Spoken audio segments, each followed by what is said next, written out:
Assalamualaikum warahmatullahi wabarakatuh. Waalaikumsalam warahmatullahi wabarakatuh.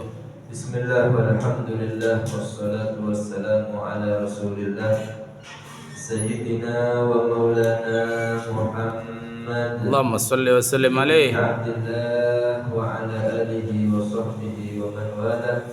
La hawla wa la quwwata illa billah. Subhanaka la ilma lana illa ma 'allamtana innaka antal alimul hakim. Rabbi shrah li sadri wa yassir li amri wahlul 'uqdatam min lisani yafqahu qawli. Amma ba'd.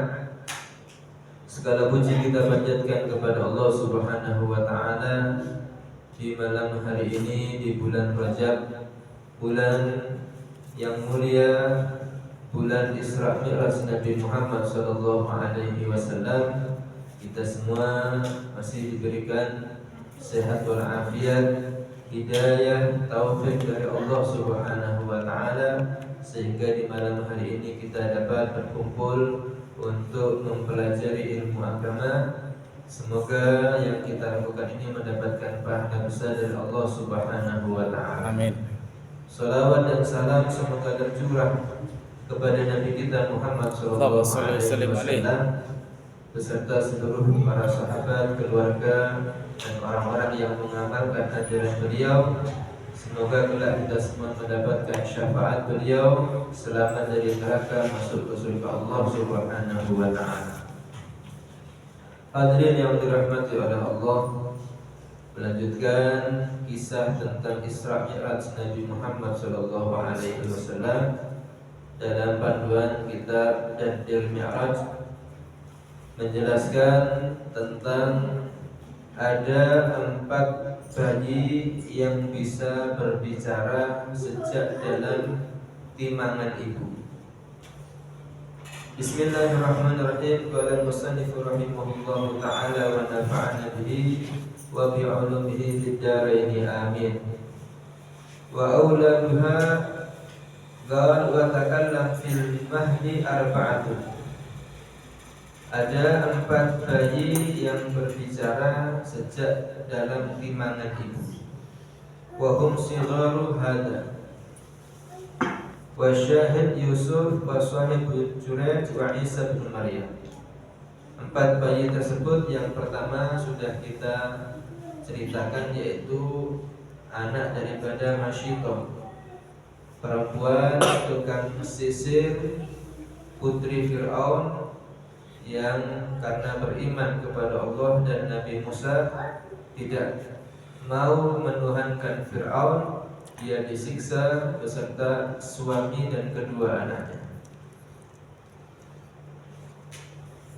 Tetapi ketika menjalani siksa tersebut, anak yang masih digendong itu bisa berbicara kepada ibunya untuk rela menerima atas siksaan Fir'aun karena mempertahankan iman kepada Allah Subhanahu wa ta'ala.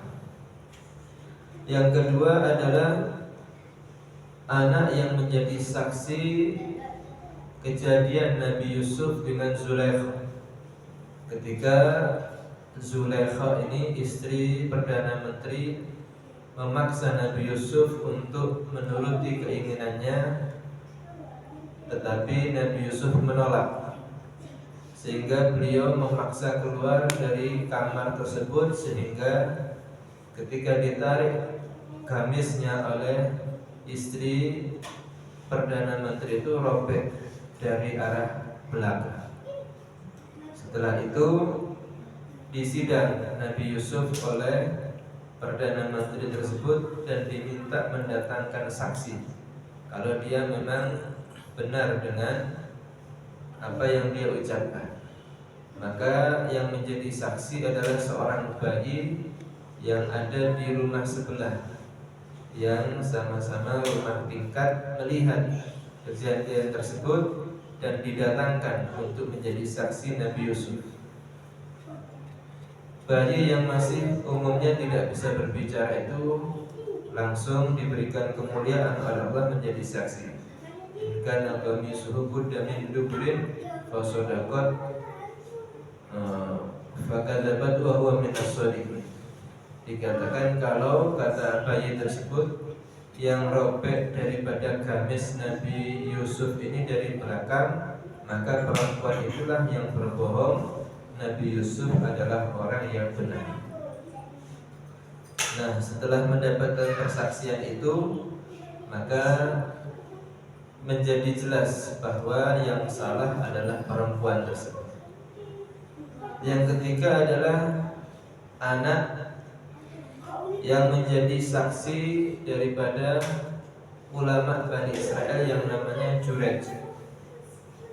Diceritakan Jurej ini adalah ahli ibadah orang Bani Israel. Dia sangat banyak ibadah kepada Allah Subhanahu wa ta'ala, sehingga masyarakat di daerah itu membuatkan satu tempat khusus yang jauh daripada perkampungan, supaya Jurej ini bisa beribadah tanpa terganggu dengan masyarakat. Sehingga setiap hari, sepanjang hari, Jurej ini beribadah di tempatnya.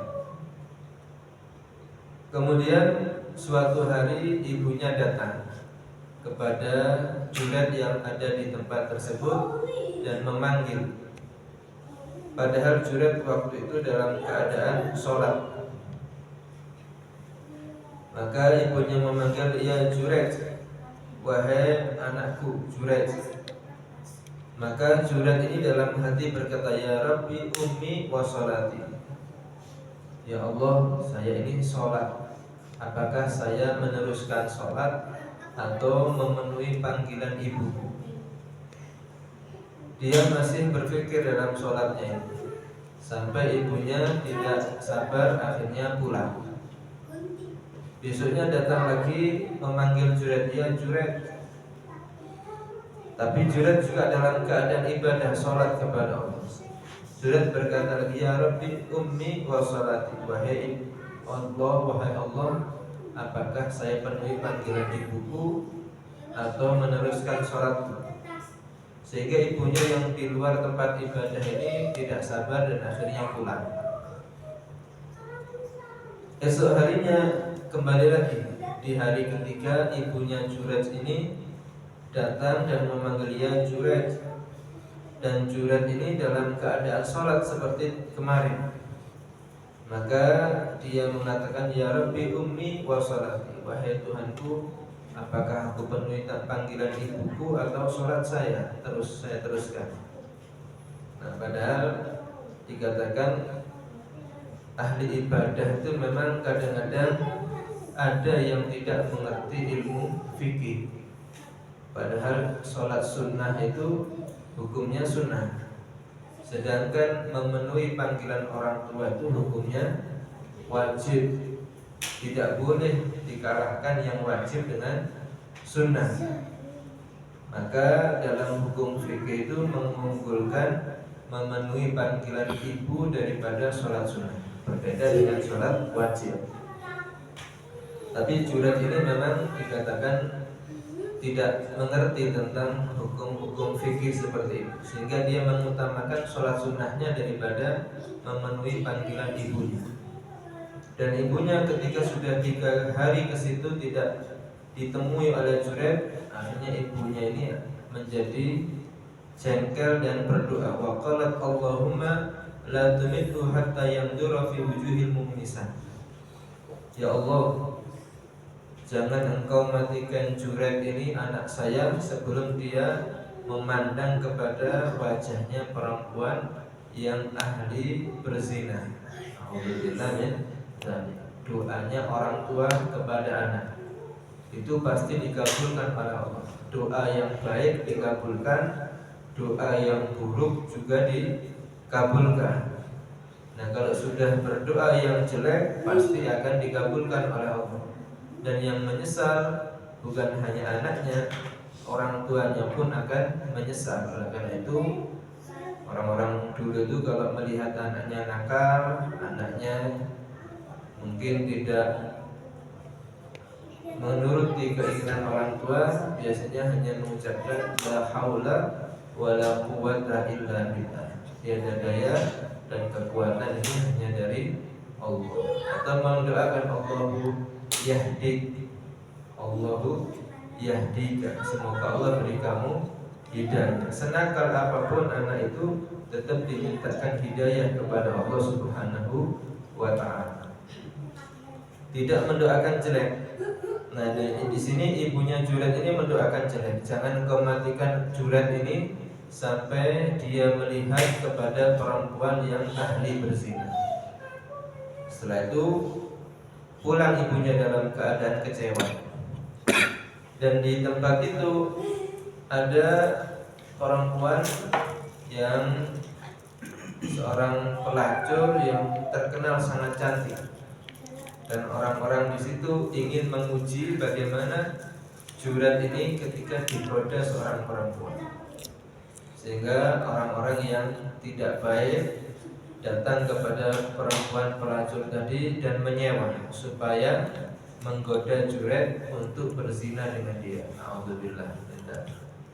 Maka datang perempuan pelacur tadi menemui Juret di tempat ibadahnya. Dirayu, dipaksa, apapun Juret ini tidak mau. Karena beliau orang yang soleh, orang ahli ibadah. Sehingga perempuan tadi putus asa, tidak bisa ini saya menggoda Juret ini.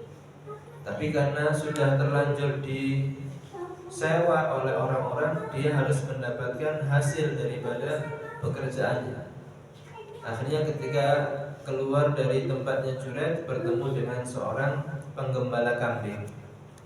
Akhirnya dia melakukan perzinahan dengan penggembala kambing dan akhirnya hamil.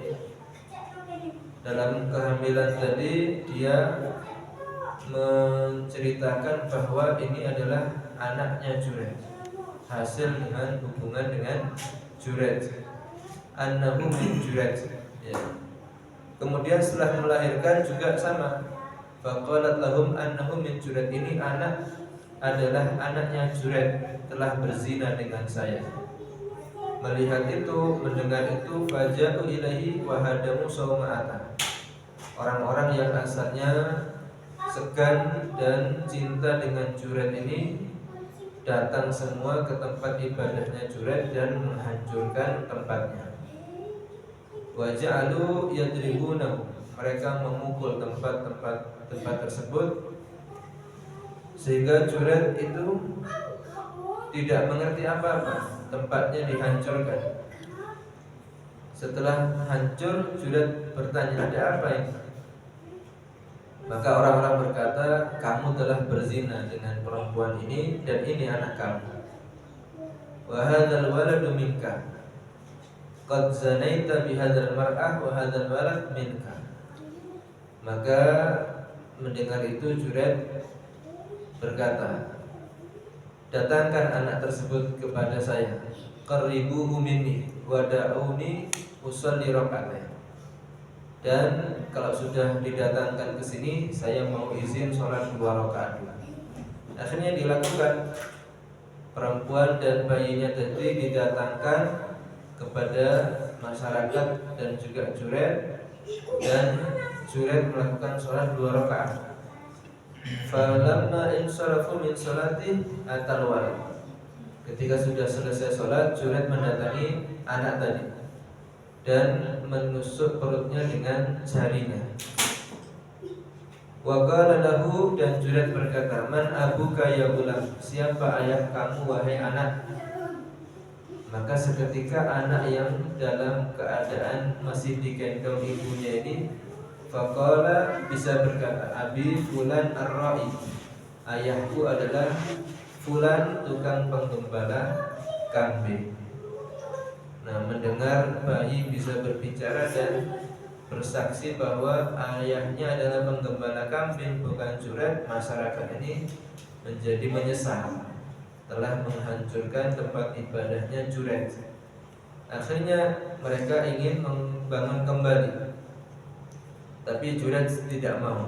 Biarkan sudah, pasti ini adalah kesalahan saya karena tidak mendatangi panggilan ibu saya. Nah, itu bahayanya seorang anak yang tidak mendatangi panggilan ibunya.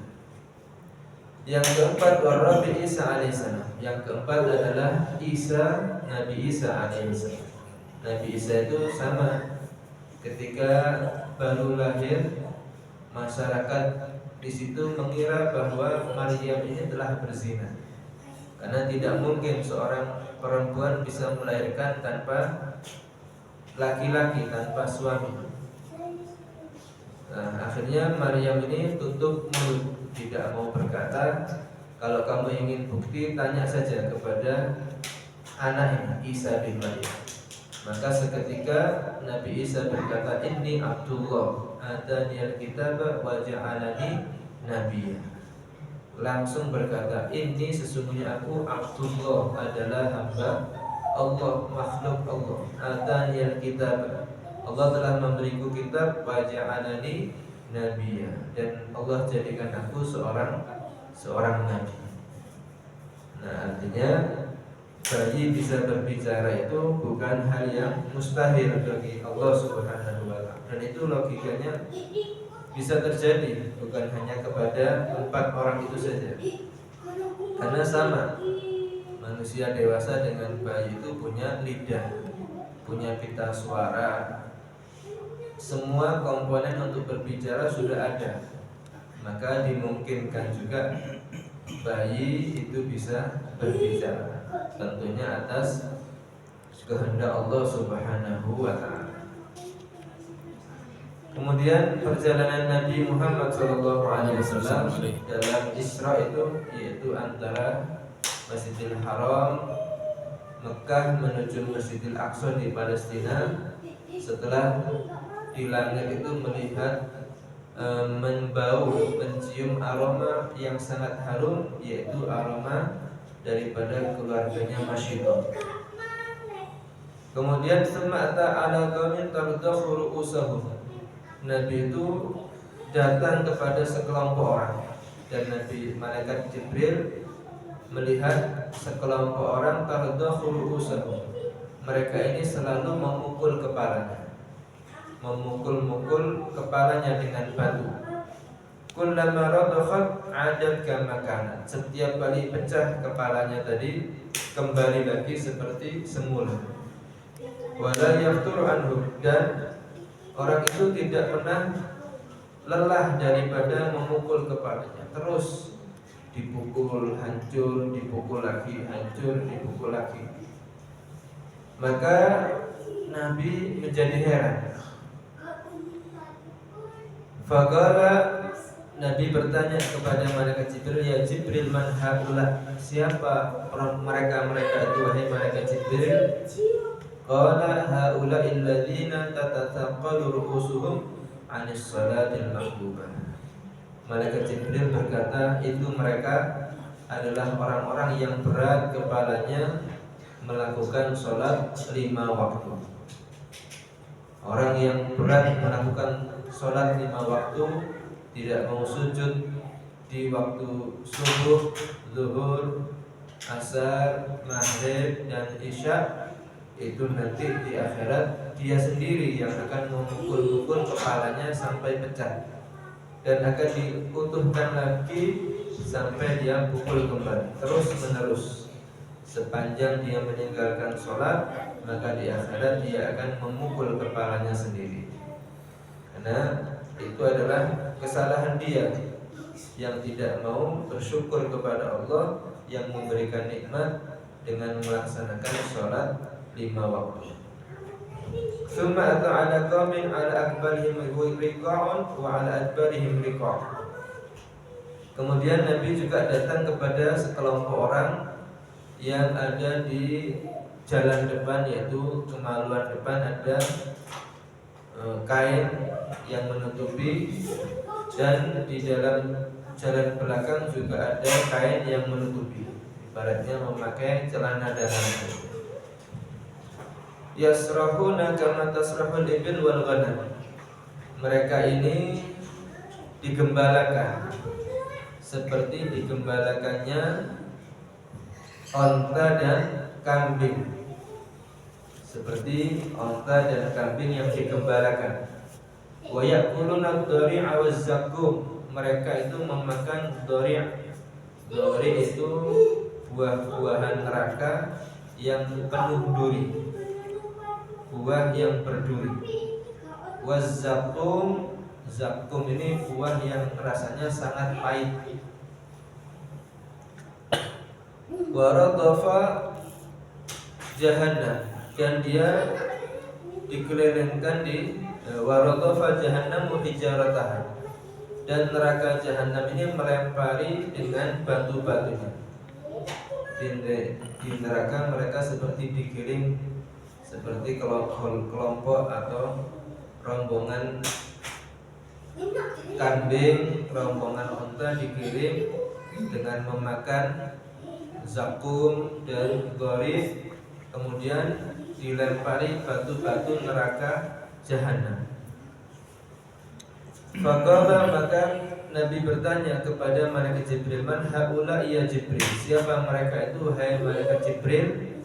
Qala, berkata malaikat Jibril, haula alladziina la yu'adduna shadaqati amwalihim wa ma zalamahumullahu syai'an. Mereka itu adalah orang-orang yang tidak menunaikan zakat harta bendanya. Allah tidak pernah zalim kepada mereka, karena mereka tidak mengeluarkan zakat. Harta yang diberikan oleh Allah dia makan semuanya, maka nanti dia akan diberikan makanan di neraka dengan gharib dan zakum, buah yang berduri dan rasanya pahit. Nah, ketika dia makan akan menyangkut di kerongkongannya, dia akan minta minum, tapi diberikan minuman yang sangat panas sehingga akan meleleh seluruh badannya. Na'udzubillah min dzalik. Itu adalah orang-orang yang memakan harta semuanya yang diberikan oleh Allah tanpa mengeluarkan zakat harta bendanya. Tsumma ata ala qaumin, kemudian Nabi juga datang kepada satu kaum, baina aidihim lahmun nadid fi qudurin wa lahmin akhar fi nai'in khabithin. Nabi itu datang kepada satu kaum yang di hadapannya ini ada masakan daging yang lezat di kuali, di wadah-wadah, seperti kalau di sini kuah rawon atau gulai atau soto dan sebagainya. Kemudian di samping yang lain ada daging-daging yang busuk, yang sudah banyak belatungnya. Faja'alu ya'kuluna minan nai'il khabisi wa yada'una an-nadijat thayyib. Tapi anehnya mereka itu justru memakan daging yang busuk tadi, yang banyak belatungnya, dan meninggalkan masakan daging yang lezat tadi. Aneh sekali, ada makanan yang nikmat tapi dia mengambil makanan yang busuk dan rusak. Faqala, maka Nabi bertanya kepada Jibril, ma hadza ya Jibril, apa itu wahai Jibril, apakah ini gambaran sesuatu? Qala, maka Jibril berkata, hadzal rajul min ummati, itu adalah seseorang daripada umat kamu. Na'udzubillah min dzalik. Ini gambaran daripada umat Nabi Muhammad. Ada individu seperti ini. Takunu indahul mar'a al-halal at-tayyibah wa ya'ti imra'atan khabithatan fayabitu indaha hatta yusbiha. Dia sudah memiliki istri yang halal, yang sudah baik, tapi dia masih mendatangi perempuan yang buruk. Dia bermalam dengannya sampai pagi. Alhamdulillah, berzina dengan perempuan-perempuan kotor, atau yang saat ini marak adalah perselingkuhan daripada pasangan yang tidak halal. Wal mar'atu taqumu min indi zawjiha halalan thayyiban fata'ti rajulan khabithan fayabitu ma'hu hatta tusbih. Atau juga perempuan yang dia memiliki suami yang halal, yang baik, yang tanggung jawab, tapi dia mendatangi laki-laki yang jelek, laki-laki yang kotor, maka dia bermalam dengan laki-laki tersebut sampai pagi hari. Alhamdulillah, laki-laki yang selingkuh, perempuan yang selingkuh atau berzina, naudzubillah min dzalik, itu ibaratnya sudah ada istri yang halal yang baik, suami yang halal yang baik, dia tinggalkan. Justru dia ambil laki-laki kotor, perempuan-perempuan kotor. Itu adalah gambaran yang menunjukkan sangat jelek sekali perbuatan. Tsumma ta'ala khashabatin 'ala tariq. Kemudian Nabi juga datang di ada satu kayu yang melintang di jalan. Kayu gelondongan yang melintang ada di tengah jalan. La yamurru biha thawbun wala syai'un illa kharaqathu. Tidak ada yang lewat di situ, baik seseorang ataupun baju, kecuali akan merobeknya kayu tadi, kayu yang mengganggu jalannya. Faqala, maka Nabi berkata, ma hadza ya Jibril, kayu apa itu ya Jibril? Qala hadza mathalu aqwamin min ummati. Maka Jibril berkata, itu adalah perumpamaan sekelompok orang dari umat kamu. Yaquduna 'ala tariq, mereka sering duduk-duduk di pinggir jalan. Fayaqta'unahu, dan mereka mengganggu orang-orang yang lewat di jalan. Kalau yang lewat ini laki-laki, dia ganggu, mungkin diminta uang.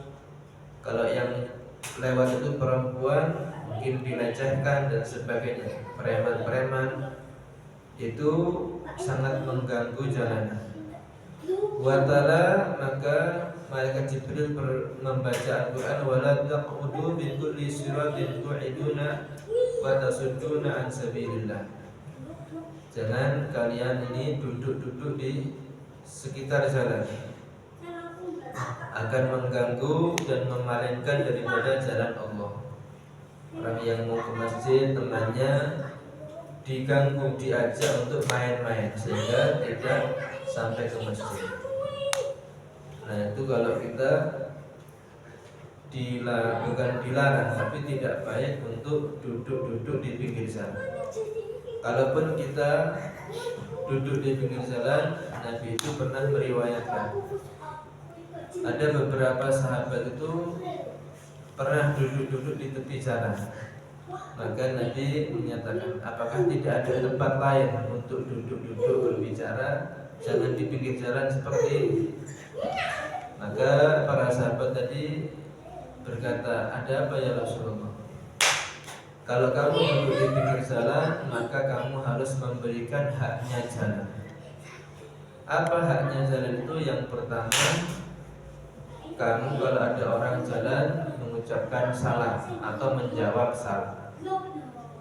Yang kedua adalah kalau ada yang berjalan itu perempuan, kamu harus memejamkan pandangan.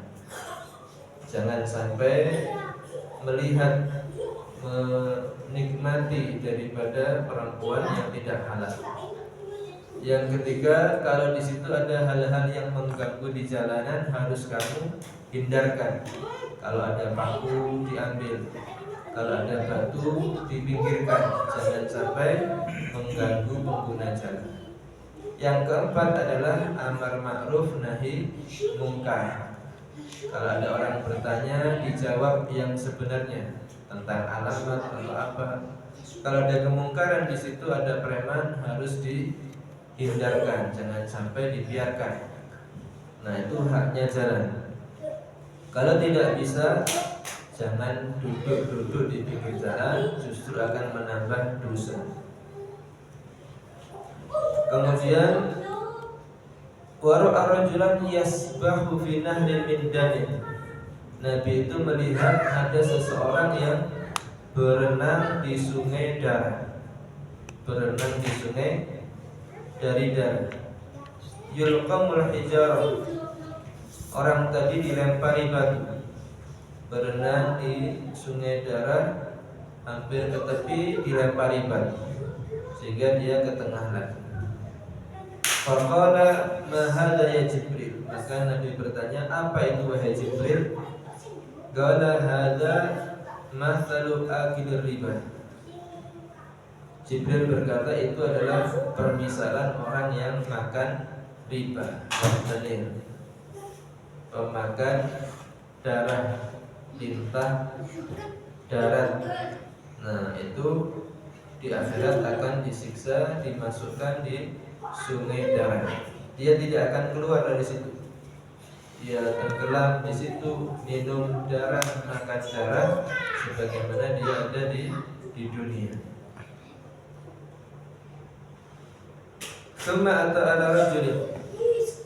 Kemudian Nabi datang kepada seseorang, qad jama'a hazmata hatabin.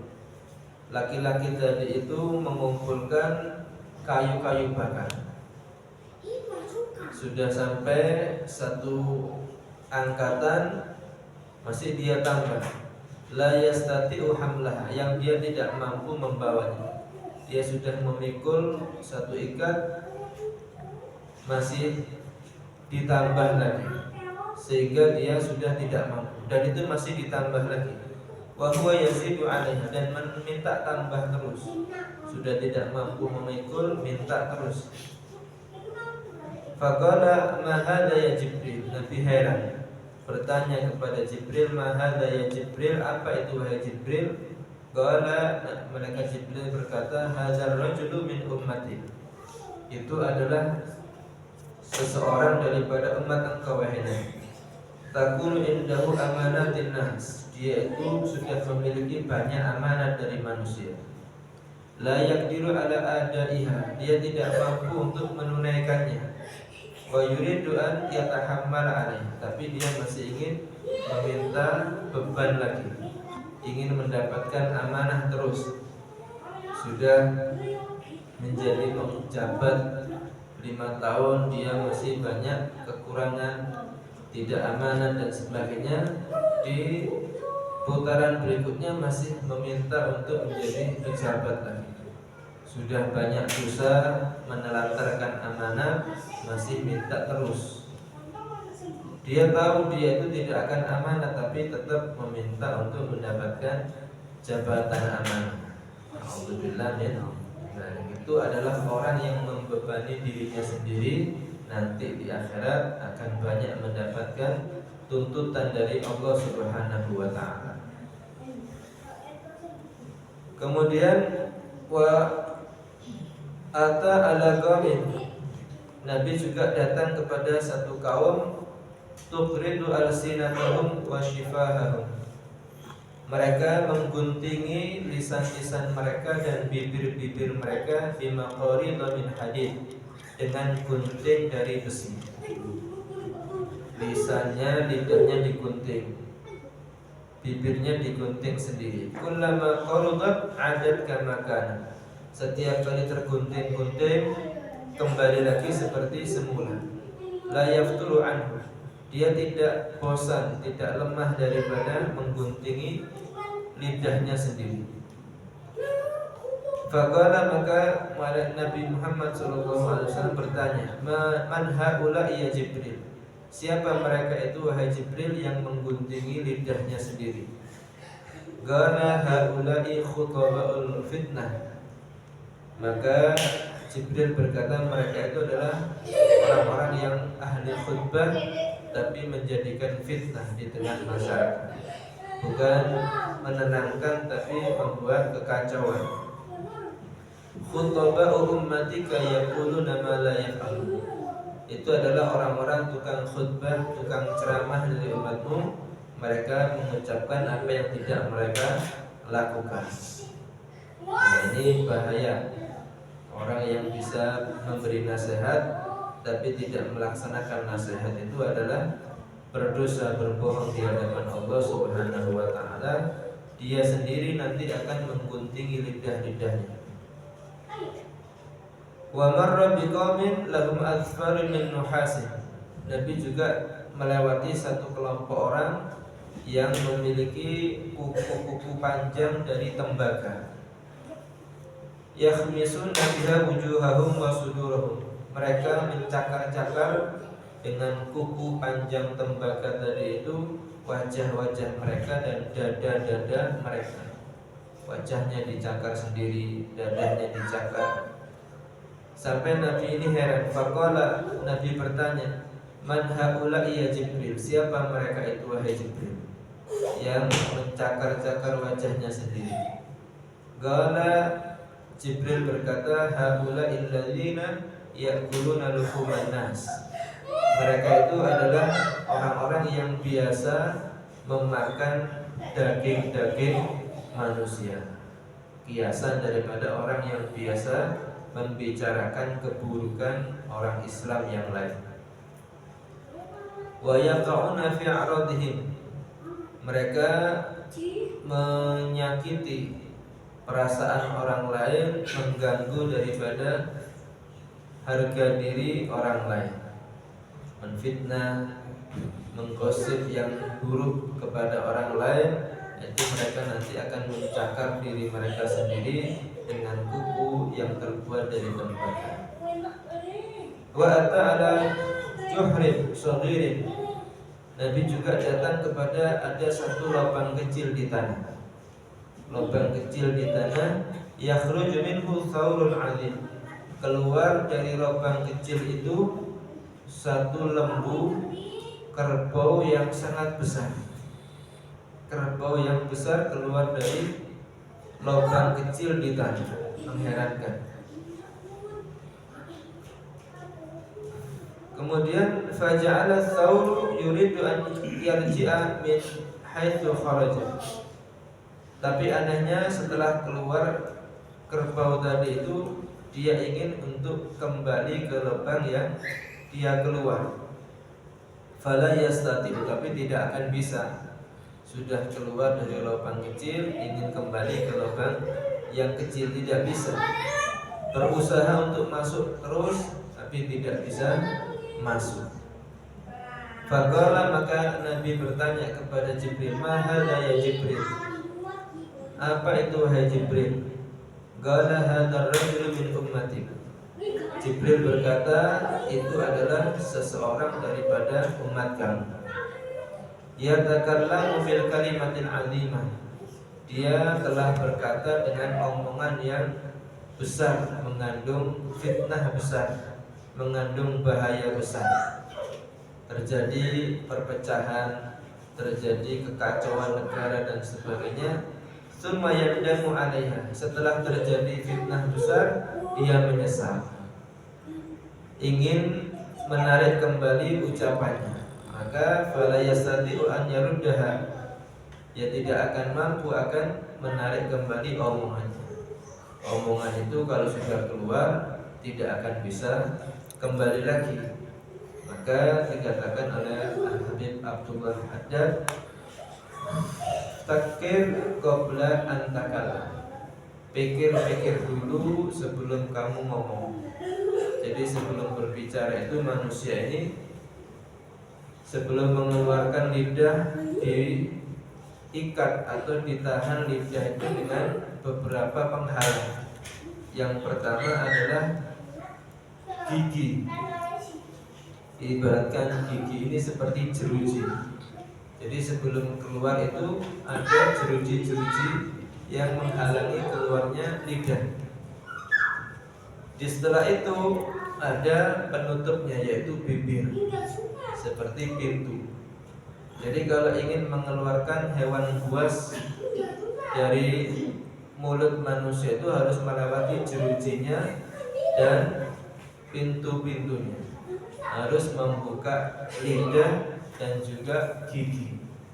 Itu menunjukkan sebelum kita membuka lidah, membuka bibir, itu harus dipikir dulu.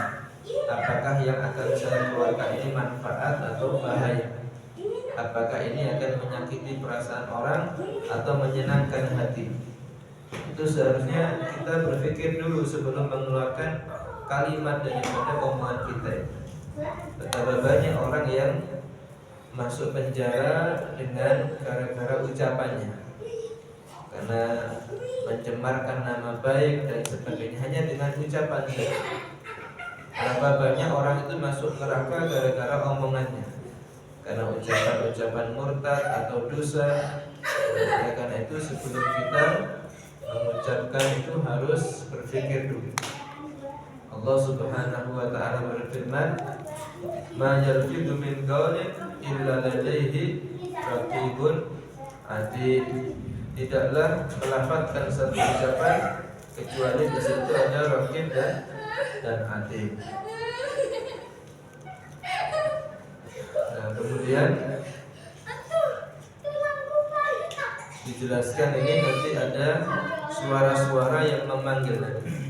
Dalam perjalanan Isra ini dari Masjidil Haram ke Masjidil Aqsa ini masih banyak kejadian-kejadian.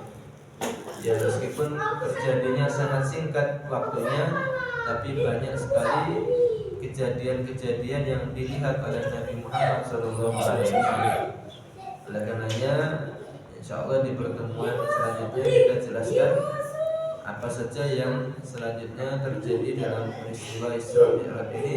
Semoga kita semua mendapatkan manfaat, mendapatkan ibrah, ilmu, gambaran-gambaran peristiwa yang dialami oleh Nabi ini, agar kita berhati-hati dalam perbuatan kita, dalam omongan kita, jangan sampai mendatangkan siksa Allah Subhanahu wa taala. Dan semoga kita selalu mendapatkan berkah di bulan Rajab, berkah di bulan Sya'ban, dan sampai umur kita di bulan Ramadan untuk bisa melaksanakan ibadah puasa Ramadan dan ibadah-ibadah yang lainnya.